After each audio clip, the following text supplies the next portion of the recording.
Assalamu alaikum, bonjour, bonsoir et bienvenue dans ce nouvel épisode de Hibo Talk. Alors aujourd'hui, mon invité du jour, je l'ai rencontré par hasard sur TikTok. Une vidéo, un regard, une voix. Il y a des personnes comme ça qui imposent le respect sans même parler fort. Et elle en fait partie. Elle a traversé l'impensable et elle a choisi de ne pas se cacher. Elle a choisi de fonder une association pour les grands brûlés, pour permettre des personnes comme elle de se reconstruire.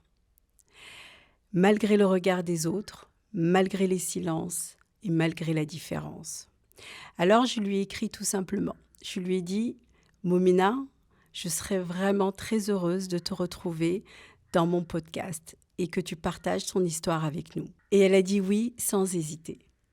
Alors aujourd'hui, nous allons donc recevoir Moumina Meïké et je suis très contente qu'elle partage son histoire avec nous. Alors, installez-vous confortablement et c'est parti.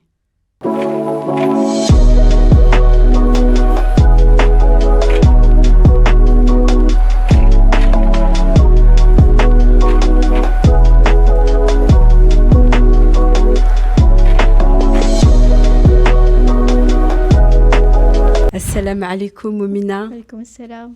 Comment vas-tu? Bien et toi? Bah écoute, bien. Je suis à Djibouti, ça me fait plaisir. Et en même temps, venir rencontrer la famille, ça fait du bien, ça rebooste un petit peu. Et évidemment, je t'accueille dans mon nouveau setup de Hibo Talk.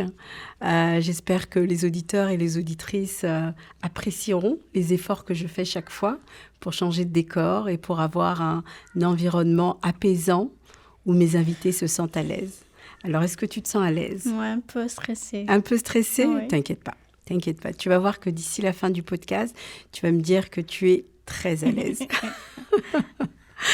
Alors, Moumina, avec tes mots, est-ce que tu peux te présenter à nos auditeurs et auditrices Bien sûr. et nous dire un peu qui est Moumina?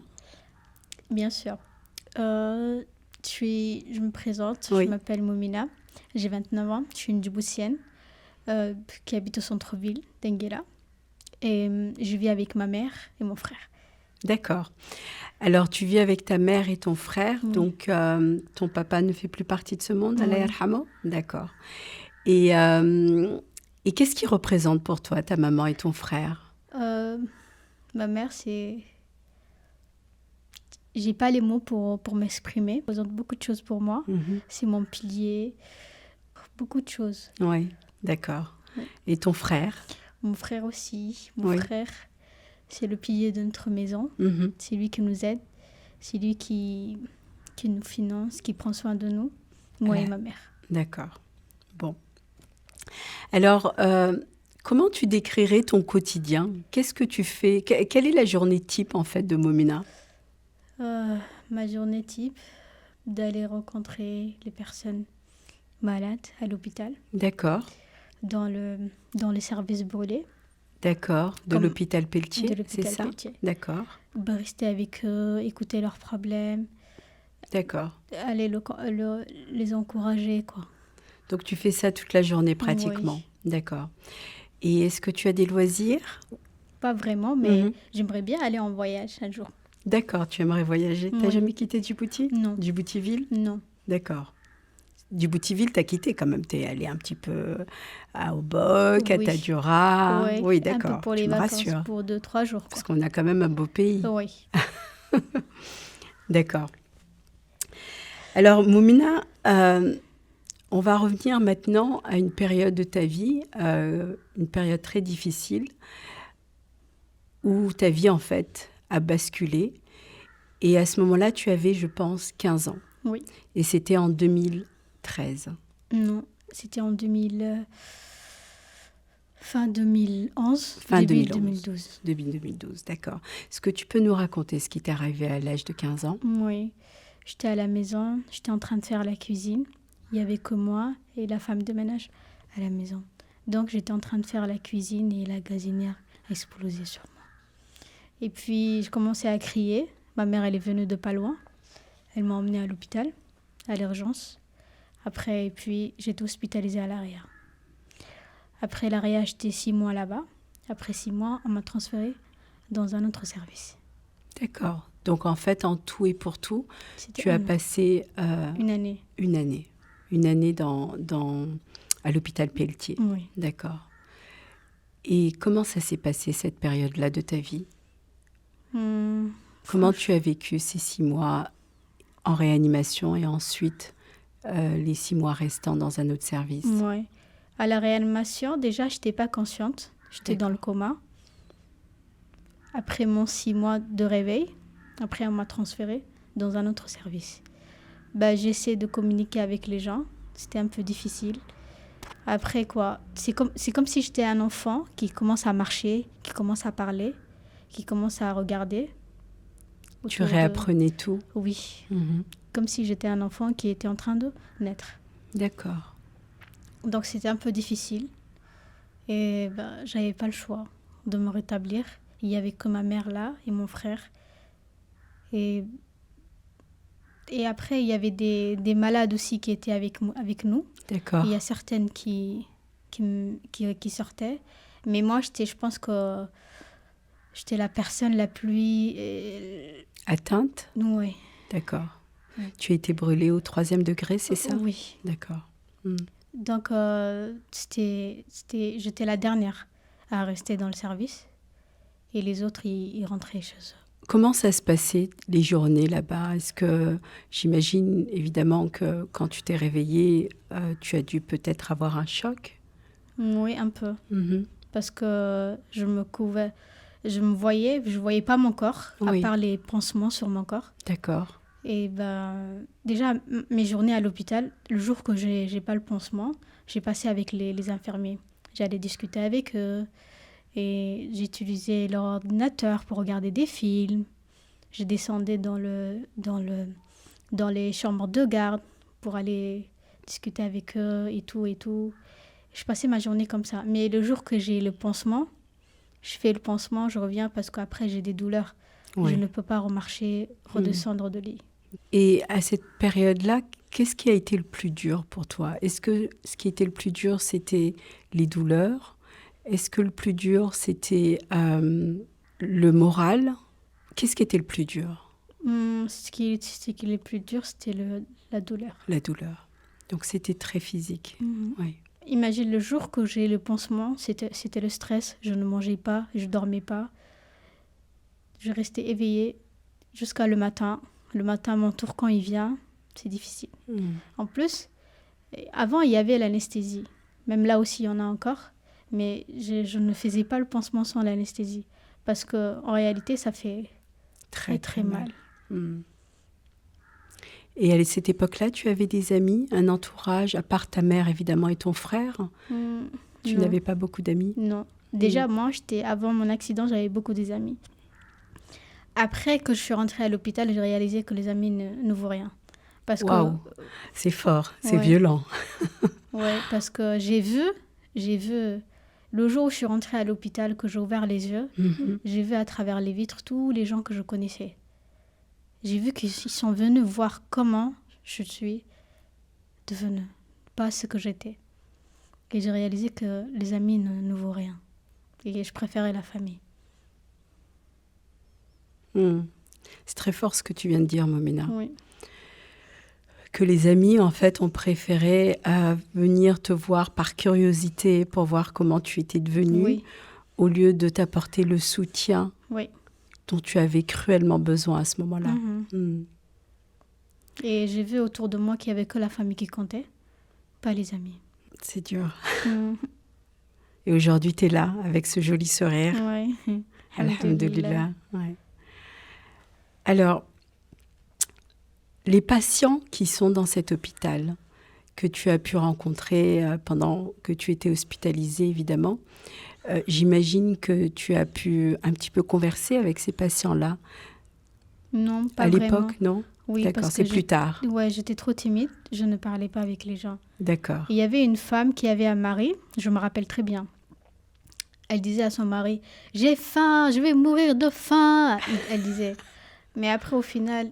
Elle est rentrée à l'AREA, elle est morte. Ah mince, ok. Oui, je pense que c'était par accident ou c'était volontaire, ça je ne me rappelle pas. Il y a aussi une autre fille Sa tante, elle était, comme on dit, c'était une chanteuse. Maintenant, elle est morte, je crois. C'était sa tante à elle. Elle avait des enfants et elle avait un mari. Je pense qu'elle s'est disputée avec son mari, je crois. Mais après, elle s'est rétablie. Elle s'est rétablie. D'accord. Il y avait que sa famille. Et je voyais pas son mari, je crois. Il y avait son frère, sa famille, ses frères, son père et ses enfants. Et ses enfants. Oui. D'accord. Alors, une fois que tu es rentrée à la maison, au bout d'1 an, as-tu repris l'école ? Non. Parce qu'à ce moment-là, j'imagine que pendant 1 an, évidemment, tu étais bloquée à l'hôpital, donc les études avaient été mises de côté. Donc, tu n'as pas continué, c'est ça ? Non, j'avais peur de regarder les gens. Déjà, le premier jour que je suis venue, on était dans un taxi. Il y avait moi, ma mère, mon frère. On est descendus. Il y avait une petite fille, c'était une mendiante. Elle est venue, moi qui descends le taxi. J'ai porté un shit, tu vois, un truc comme ça, mâche coupée et tout. J'avais un voile comme ça sur la tête. Et la petite, elle est venue demander de l'argent à ma mère. Le temps qu'elle fait sortir. Et c'est la première fois que j'avais entendu ce mot-là. Parce que je ne savais pas ça veut dire quoi. Ouais. Et je ne savais pas la signification. Je me disais... Je dis, tu vois, ma mère, elle me dit, tais-toi, on veut pas de problème, viens rentrer à la maison. Après, je dis, j'ai pas compris, ça veut dire quoi le mot ? Elle te dit que tu as eu un accident. Non, elle a pas dit ça. Elle a dit que tu t'es brûlée. Ouais. Elle dit, laisse-la parler. Va rentrer à la maison. Depuis, je constatais que les gens, même une petite fille, imagine des grandes personnes. Donc ça t'a complètement refroidi. Oui. Je me dis que je ne veux plus rester ici, que je préfère retourner à l'hôpital. Et donc, j'ai décidé de partir chaque matin à l'hôpital et revenir le soir. Donc, tous les jours. On en reparlera. On parlera de ton engagement et ton bénévolat à l'hôpital Pelletier, que je trouve extrêmement beau. Alors, beaucoup de gens auraient préféré, tu vois, le silence, se cacher. Et toi, tu as décidé de fonder une association. Voilà, tu t'es dit que j'ai envie de me battre pour d'autres qui vivent la même situation que moi. Et donc, tu as ouvert une association pour les grands brûlés. Cette association porte un nom. Elle s'appelle La main de l'espoir. La main de l'espoir. Donc, est-ce que tu peux expliquer à nos éditeurs et auditrices en quoi consiste ton association et en fait, quel est l'objectif de ton association ? Cette association, je l'ai créée pour moi. Au début, c'était pour moi. Parce que je me disais que ce que j'ai passé, j'ai pas envie qu'une autre personne qui sort de l'hôpital, qu'il arrive la même chose que moi. Genre, lui, il sort de l'hôpital, première reprise que la personne lui dit, genre, le même truc là qui m'a arrivé, que cette personne, tu vois, peut-être cette personne sera plus infectée que moi, parce que moi, j'étais un peu défensif, quoi. Et je me dis, je vais le créer pour moi. Au début, j'allais faire le bénévolat dans le service brûlé. J'étais volontaire. Personne ne m'a obligée. Personne me disait pourquoi tu fais ça et tout. Mais même si je ne faisais pas le bénévolat, mais je partais tout le temps là-bas. Avant, il n'y avait pas un service. Mais là, il y a eu récemment, après 2015, 14, 16, un truc comme ça. Parce qu'avant, il n'y avait pas. Parce qu'ils étaient juste à la réanimation, hospitalisés. Après, on avait une chambre dans un bâtiment. D'accord. Mais là, ils ont un service. Ok. Après, je partais dans le service et tout. Et puis, je voyais qu'il y avait des gens qui souffraient comme moi. Moi, je me disais que ces gens-là, parce que moi, je commençais pas à... Je me disais dans ma tête que voilà, je suis toujours avec eux et je suis toujours comme ça, comme eux, quoi. Après, je me dis, pourquoi pas ne pas créer une association. Après, j'ai vu qu'il y avait une amie à moi qui avait une association qui s'appelait Femmes TIC. Après, elle m'a proposé. Elle me dit que déjà que tu pars tout le temps à l'hôpital, pourquoi pas ne pas créer une association. Alors, cette femme est une femme qui fait partie du personnel médical de l'hôpital, non ? Non. C'était en dehors de ce qu'elle faisait. Maintenant, c'est une professeure. D'accord. Et puis, elle m'a dit... je sais pas comment faire et je sais pas parce que je connais pas, quoi. Elle me dit, tu ramènes ta pièce d'identité. J'ai une amie qui va te le faire. Je dis ok. J'ai ramené ma pièce d'identité, j'ai emmené à la fille. Elle m'a dit 2-3 jours, reviens et tu l'auras. J'ai dit ok. Après moins 2-3 jours, elle m'a appelé, elle m'a dit c'est bon, ton certificat est sorti.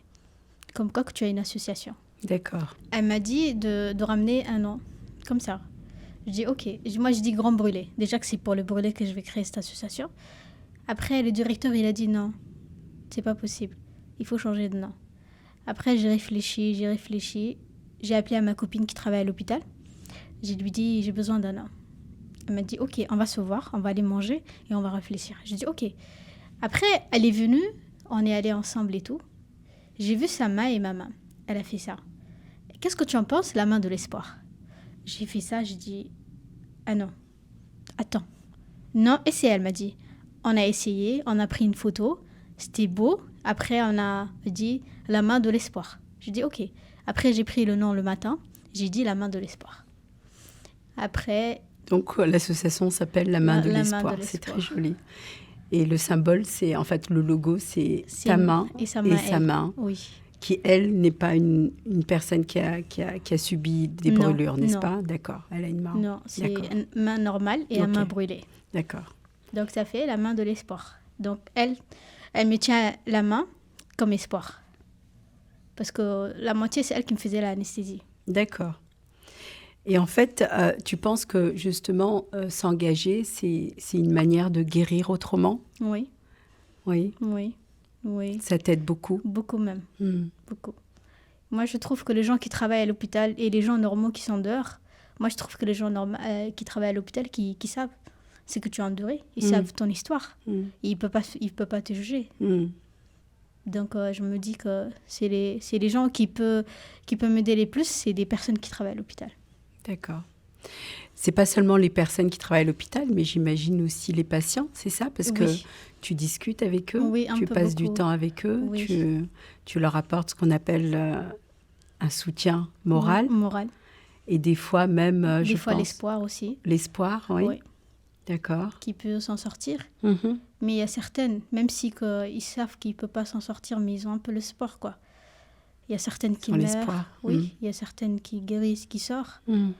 Et les profils en général de ces personnes, en fait, c'est plus d'hommes, de femmes dans ce service? Des femmes. Un peu des hommes, mais c'est maximum, c'est des femmes.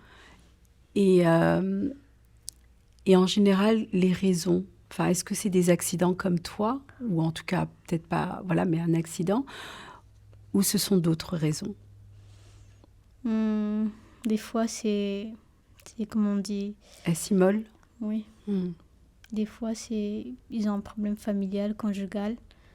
Beaucoup de choses, quoi. Il y a des gens qui veulent en finir sans raison. Et donc, les problèmes personnels qu'ils rencontrent, qu'elles rencontrent, les poussent à l'acte. Oui. Est-ce qu'on a un psychologue, une psychologue qui permet d'aider ces patients à traverser ce qu'ils vivent? Oui, un peu. Il y a Dr Aou qui est là, qui vient discuter de temps en temps avec eux. Elle est psychologue, c'est ça? Oui. D'accord. Elle vient de temps en temps, elle parle avec eux, elle essaie de comprendre, elle essaie qu'ils avancent, quoi. S'ils ont vraiment, réellement de problèmes dans leur vie, elle essaie aussi de leur dire d'avancer, de se lever. Il y a certaines aussi qui n'ont pas le moral de se lever, qui préfèrent rester allongées sur le lit. Et se laisser aller, c'est ça? Donc elle dit de Ka'de, Saada, Samaya, elle dit, tu vois.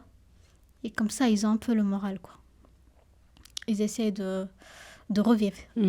Déjà qu'ils ont une chance, quoi, pour revivre. Et est-ce elles sont plus attentives avec toi? Est-ce qu'elles sont plus, elles t'écoutent plus? Certaines, oui, mais certaines, non. Certaines, ils n'aiment pas. Qu'est-ce qu'ils n'aiment pas? Ils n'aiment pas parler de ce qui s'est passé. D'accord. Il y a la honte? Peut-être c'est à cause de... Peut-être si la maman, elle est là, elle ne parle pas. D'accord. Si la maman, elle part, elle essaie un peu de parler. Mais s'il y a la famille qui disent oui, Adi parle avec elle et tout, ils essayent de communiquer avec moi. Mais il y a certaines qui ne veulent pas. Et est-ce qu'on a un personnel qui est très à l'écoute, qui comprend ses patients, ou même s'ils ne comprennent pas, qu'ils ne jugent pas? Est-ce qu'ils jugent le service, le personnel médical? Non, jamais. Donc, ils prennent bien soin des patients. Oui, beaucoup même. Oui, beaucoup. Oui. J'ai eu aussi je discutais avec une personne une fois qui a été brûlée, mais bon, au 2e degré. Et je sais que cette personne-là, elle était très reconnaissante était très reconnaissante vis-à-vis du personnel médical, notamment une infirmière que cette personne avait en tête.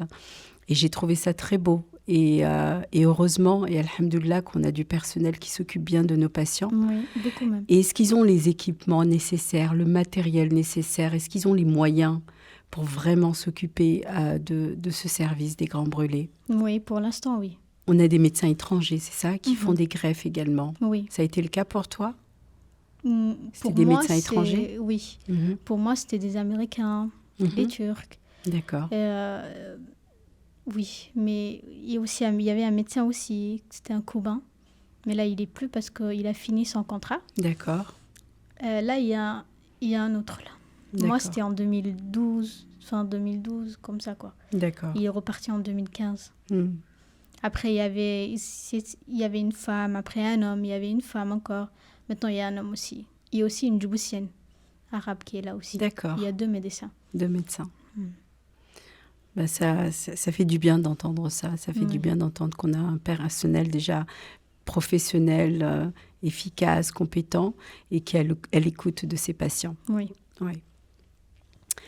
Alors, Momina, maintenant, on va parler un petit peu et je l'ai dit un petit peu dans l'introduction, que je t'ai connue à travers TikTok. Et j'ai trouvé ça exceptionnel. J'ai trouvé ça formidable. Je me suis dit, moi, quand j'ai lancé le podcast, le premier jour, j'avais un stress énorme, déjà de me montrer à la caméra, peut-être d'être jugée. D'accord, donc j'étais stressée, je le suis toujours, je le maîtrise un peu mieux, mais c'est vrai que ça me fait toujours peur d'être exposée comme ça et d'être face à des jugements. Et toi, tu le fais sans aucun problème, sans aucun stress, sans aucun... Enfin, c'est extraordinaire. Comment tu fais? D'où te vient ce courage? Tu ne vas pas imaginer. Le stress me bouffait déjà le premier jour que j'avais fait la vidéo. D'accord. Je me disais, c'était à 3h du matin. J'ai essayé, réessayé. De te filmer avec ton téléphone? Avec mon téléphone. D'accord. Si celle-là, ça ne marche pas, je dis, je vais laisser tomber. Après, j'ai essayé de faire une dernière vidéo. Je ne l'ai même pas écoutée. J'ai pris la vidéo, j'ai envoyé à ma copine. Je lui ai dit, regarde si elle est bonne ou pas. Elle m'a répondu. Elle me dit, oui, celle-là, elle est bonne. Après, j'avais une page sur Facebook pour l'association. J'avais publié. Je dis, bismillah. Je dis, ça passe ou ça casse. Après, j'ai vu tous les personnels de l'hôpital. Ils ont partagé. Après, j'ai vu beaucoup de gens, ils ont partagé, même Jib Live. J'ai dit, c'est bien. Après, il y avait un garçon qui est venu m'encourager et me féliciter en privé. Après, il m'a dit, pourquoi pas ne pas faire sur YouTube et sur TikTok. D'accord. YouTube, c'est un peu compliqué pour moi. Je dis, je vais essayer sur TikTok. Déjà que je regardais, je suivais beaucoup des gens aussi. Je me dis, pourquoi pas ne pas poster cette vidéo. Je me dis que peut-être les gens ils vont être méchants, mais c'est pas grave. Peut-être il y aura des trucs positifs ou peut-être négatifs, quoi. Mais je prends le risque, en tout cas, je me lance. Voilà. Ouais. Et puis, j'ai posté cette vidéo. C'est la même vidéo que j'avais postée sur Facebook. J'ai vu beaucoup des commentaires négatifs, mais beaucoup de commentaires positifs aussi. Voilà. Après, j'ai vu que pourquoi pas ne pas faire de temps en temps des vidéos. Après, j'ai vu les gens s'abonnent sur ma page et je vois aussi les gens me commentent. Il y a aussi des gens qui sont là à juger les gens, mais il y a des gens aussi qui sont là, quoi, qui disent voilà qui quoi. Qui t'encouragent, voilà. Qui t'applaudissent. Ouais. Et je me dis, voilà, après ce jour-là, j'ai fait des vidéos sur TikTok. Et ça t'a réconforté de voir quand même beaucoup de messages positifs et des gens qui... Et je me rappelle, moi, la première fois que j'ai vu une de tes vidéos, la seule chose qui m'était passée à la tête, enfin, ce que ça m'a inspiré, c'était Cette fille est formidable, elle m'inspire et j'espère que ces vidéos vont exploser et que les gens vont être très bienveillants avec elle. Et c'est en fait quand justement je venais à Djibouti que je me suis dit tiens, je vais la contacter pour voir si elle accepte de partager son histoire. Et je pense que faire des vidéos comme ça, Momina, avec ses cicatrices, avec sa souffrance, c'est aussi, je pense, une forme de militantisme pour toi. Oui. J'imagine, tu vois, c'est une manière de militer et de faire avancer la cause que ce soit des gens qui jugent et faire en sorte que les gens arrêtent de juger par sensibiliser, les mettre face justement caméra et leur dire ce que vous jugez, ce que vous regardez là, Oui. ne m'atteint pas ou en tout cas, oui, ça te donne une certaine force en tout cas, Oui. non? Beaucoup même. Beaucoup. Des fois, je prends... Maintenant, par exemple, là, je porte une voile, mais pour montrer aux gens que je suis là, quoi. Que leur parole me fait pas mal. J'enlève la voile, je dis, regardez, j'ai des cicatrices sur le visage, et je suis une personne comme vous, et il faut pas juger quelqu'un comme nous, parce que c'est pas de notre faute qu'on est là aujourd'hui. Bien sûr. Ouais. Après, il y a certaines qui me disent, ouais, t'as raison, ouais, et tout. Après, il y a certaines qui me disent, oui, tu sais que Dieu t'a donné une deuxième chance, il faut mettre la voile sur les cheveux, nanana, et tout. Je dis, ok. T'inquiète pas, j'ai aussi les mêmes commentaires des Ouais. fois.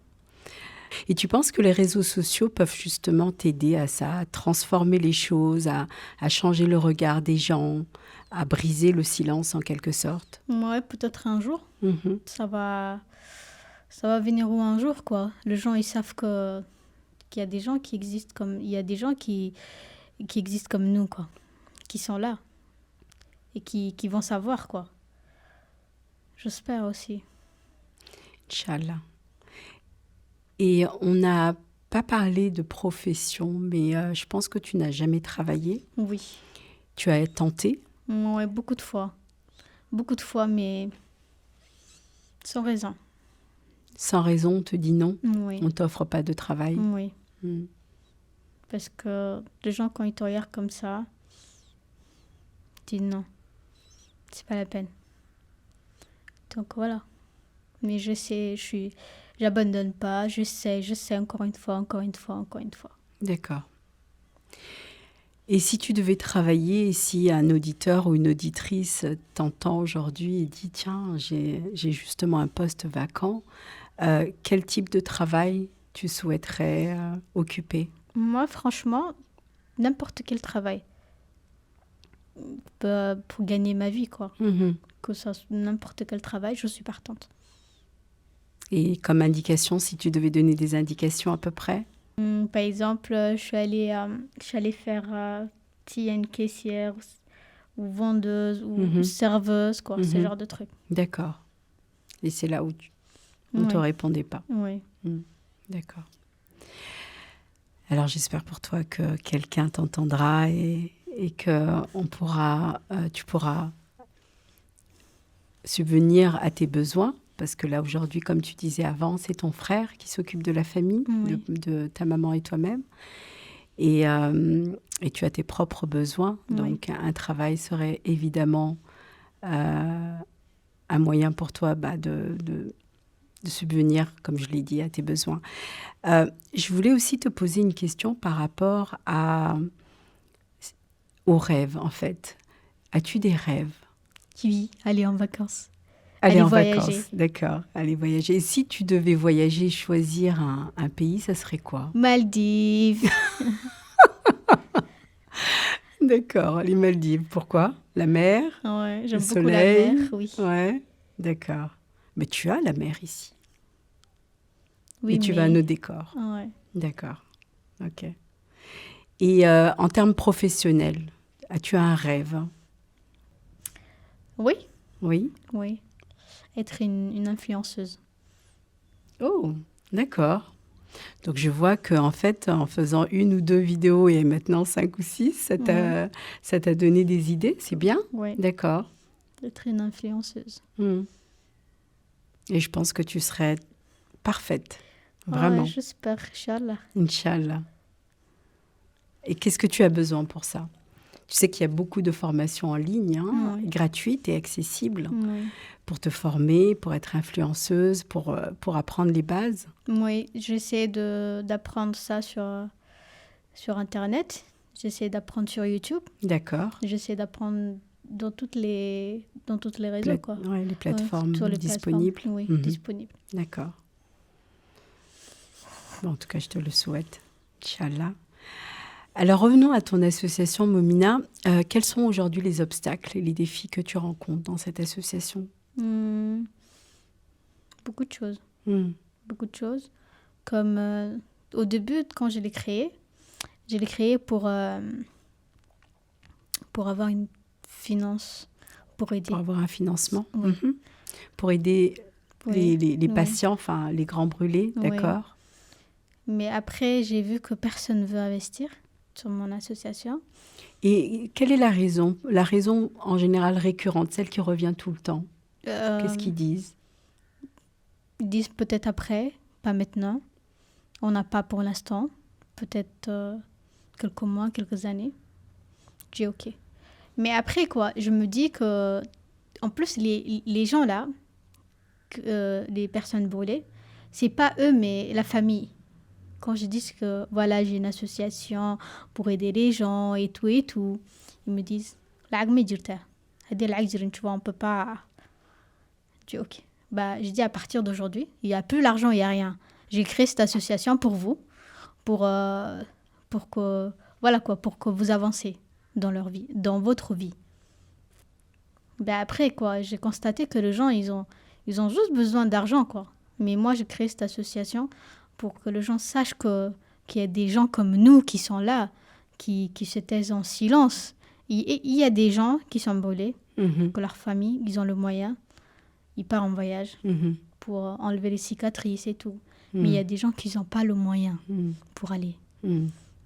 Ils sont là, quoi. Ils ne sortent pas de la maison, qui se taisent. Mhm. Et ils ont peur de regarder des gens. Mhm. Par exemple, il y avait un malade, il y avait une fille, elle s'est disputée avec son frère, je crois, et elle s'est brûlée. Juste pour un truc chargeur, je ne sais pas quoi. Elle était là. Après, elle a dit, moi, ma famille, ils ont le moyen, je vais aller... Moi, c'est les Bantéguéa. En Égypte. Et tout. Mhm. Oui, voilà. Je dis, OK. Mais après, dès qu'elle est sortie, qu'elle venait de Malendaf, genre un jour, elle dort, un jour elle vient pour changer le pansement. Elle vient avec abayat, niqam, genre elle se couvre tout son corps pour ne pas voir. Pour pas que les autres la voient. Voilà. Mhm. Et dès qu'elle vient dans le service, parce que c'est chaud, elle porte un pansement Bien sûr, et tout. bien sûr. Elle vient, on leur lève ça et tout. Je dis, Mahako adibé. Elle a peur du regard des autres. regard des gens. Mhm. D'autres après ils me disent Mahako goudai et tout, nini nanana, et ça moi j'aime pas. Mhm. Je dis OK, mais moi personnellement, je préférais que tu sors toi normal, quoi. Mhm. Et D'affronter le regard. ouais, Mhm. elle me dit non. Le temps que j'ai fini, après je repars en voyage. Mhm. Tu as dit quelque chose quand même qui est assez choquant. Tu as dit, cette jeune fille-là, elle s'est disputée avec son frère. Mhm. En tout cas, c'est la raison qu'elle t'a donnée, hein, qu'elle s'est disputée avec son frère et qu'elle a décidé de s'immoler. Mhm. Je pense que vraiment, ce qui est important de comprendre dans cet acte, c'est qu'il doit y avoir forcément d'autres raisons. Oui, peut-être. On ne choisit pas de s'immoler, surtout cet acte qui est l'acte la plus où l'on souffre le plus. Enfin, je veux dire, quand on a envie de partir, il y a des moyens plus tranquilles de partir sans inciter qui que ce soit, évidemment. Mais ce que je veux dire, c'est quand on choisit de s'immoler, c'est que on a besoin, on a forcément un mal-être profond. Et j'encourage, et je pense que tu serais d'accord avec moi, de dire que les familles doivent être très attentives avec leurs enfants. Oui, beaucoup. Qui doivent vraiment essayer de leur parler, d'être à l'écoute.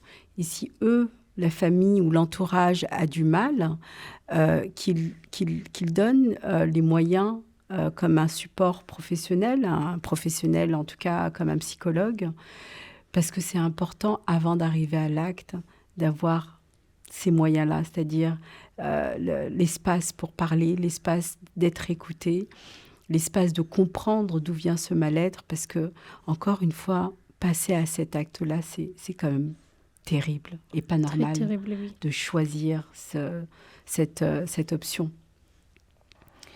Donc, est-ce que tu as beaucoup de personnes qui te disent que justement à Cimol, les jeunes filles, pour des raisons comme qui peuvent paraître être des raisons futiles pour d'autres, mais en tout cas, ce sont les raisons qu'elles te donnent. Il y en a beaucoup. Oui, il y en a beaucoup.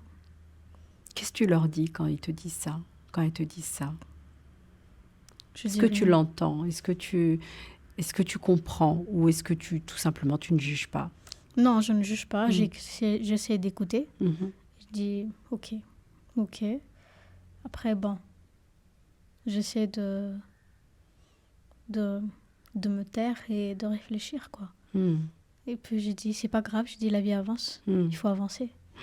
Parce qu'il faut juste te lever, marcher, manger. Mm. C'est le minimum des choses. Parce qu'il faut beaucoup manger. Surtout, il faut manger de protéines, Mm. de trucs là. Qu'est-ce que tu dirais à ces jeunes filles qui aujourd'hui vivent des situations difficiles, tristes, des fois peut-être tragiques, mais qu'est-ce que tu aimerais leur dire pour ces filles qui, par moments, pensent à en finir et à en finir de cette manière? Qu'est-ce que tu as envie de leur dire? Bah, moi, je veux dire que c'est une souffrance, quoi. Mm. Déjà que tu vas faire ça, tu vas faire cet acte, que tu vas venir à l'hôpital. Il y a une autre souffrance qui t'attend. Mm. C'est pas facile, quoi. Mm. Mm. Et puis, dès que tu sors, ça sera autre chose. Mm. Le regard des gens, Mm. les gens vont parler de toi, et beaucoup de choses. Et tu vas pas avancer. Mm. Tu vas rester toujours sur le même point. Mm. Et tu vas galérer. Et moi, je préfère que tu restes tranquille chez tes parents, que tu essaies d'écouter tes parents, que tu essaies de, je sais pas moi, discuter avec quelqu'un si tu as des problèmes. Parce que quelqu'un qui a des problèmes, qui n'en parle pas, Mhm. ils disent que chez Dan, bah, ou chez Kenya. Mm. D'accord. Et donc, cette association, justement, La Main de l'Espoir, qu'est-ce que tu lui souhaites? Et nos auditeurs et auditrices, comment ils peuvent t'aider? Pour ceux et celles, évidemment, qui souhaitent t'apporter de l'aide. Ouais, maintenant, il y a des gens qui n'ont pas le moyen, qui ne peuvent pas aller se déplacer, qui ne peuvent pas aller acheter des médicaments. Mhm. Il y a les personnels qui cotisent entre eux, Le personnel médical de l'hôpital Pelletier? Oui. Machallah. qui Mhm. cotisent entre eux, Mhm. qui aident les personnes vulnérables, qui ont D'accord. besoin d'aide. Mhm. Donc, mais après, je me dis que si, au cas où, si vous faites des dons pour Mhm. cette association, je vais pas dire non, quoi. D'accord, ok. Bah écoutez, en tout cas, hein, écoute Moumina, j'espère que des associations, des personnes généreuses t'entendront et te tendra la main, quoi. Alors maintenant, si on devait parler de TikTok et des vidéos que tu continues à faire, évidemment, ce que tu souhaites, c'est qu'il y ait beaucoup plus de messages positifs, que des gens te suivent également, parce que je pense qu'à un moment donné, TikTok rémunère. Ouais. Je ne sais pas si à Djibouti aussi c'est le cas, parce qu'il y a certains pays où c'est interdit ou pas. Je ne sais pas, je ne suis pas au courant. Mais en tout cas, nous, on te souhaite énormément de choses pour cette belle aventure. Ce courage est exceptionnel de se relever. Et je suis convaincue que des personnes comme toi qui ont vécu cette expérience peuvent également changer les choses. Elles peuvent changer les choses, elles peuvent transformer également la vie de personnes qui vivent des situations comme la tienne. Et utiliser les réseaux sociaux est très, très intelligent. Donc, bravo. Merci. Alors, j'ai deux traditions ici. La première, c'est quel est ton message pour nos auditeurs et auditrices? Qu'est-ce que tu as envie de leur dire? Tu as une caméra là, oui, en face de toi. Pas vraiment beaucoup de choses, mais moi, je préfère vous dire qu'il y a des gens comme nous qui existent. On a juste besoin de respect. C'est juste ça. Que ce soit sur le réseau, que ce soit dans la vraie vie. Arrêtez de nous juger, c'est Oui. ça? Arrêtez de nous juger, arrêtez de nous regarder comme des bêtes curieuses. Oui. Vous ne savez pas notre histoire, ce qu'on a passé, ce qu'on a traversé.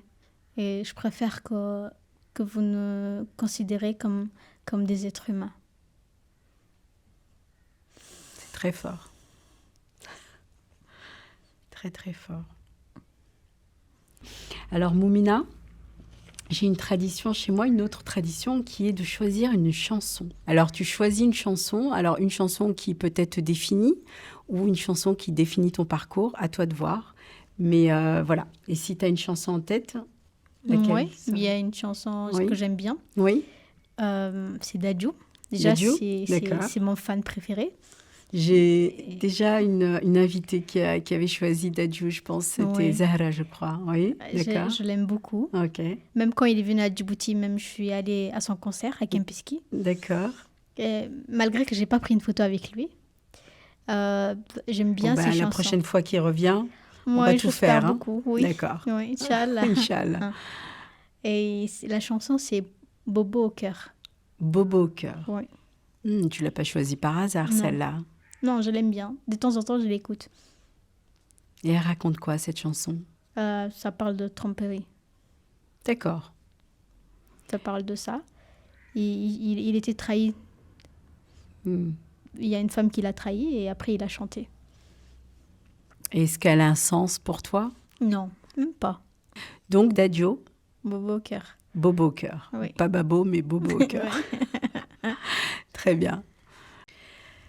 Bah écoute, Moumina, merci pour ta force tranquille. Vraiment. Je te trouve très, très courageuse. Merci. Merci d'être venue ici à partager ton histoire. J'espère que le regard de la société changera. J'espère aussi. que vous aurez le respect que vous méritez. Tu nous rappelles que vraiment la beauté, c'est pas toujours ce que l'on voit en fait, mais c'est ce qu'on dégage. Et ce que tu dégages est extraordinaire. Donc, continue. J'espère que ton association également volera, que tu auras beaucoup de gens qui viendront te soutenir, t'apporter aussi peut-être des idées. Et toi, j'espère que tu vas aussi te former. Oui. Pour réaliser tes rêves en tant qu'influenceuse. Donc, un de ces jours, peut-être qu'effectivement, tu seras notre influenceuse à Djibouti, où on passera par toi pour faire nos publicités. Et j'espère également que ton témoignage aidera beaucoup de personnes, beaucoup de jeunes filles, puisque tu parlais de beaucoup de jeunes filles qui, malheureusement, passaient à l'acte. Nous espérons que ces jeunes filles-là vont t'écouter aujourd'hui et que cela va les aider, que ça va les inspirer même.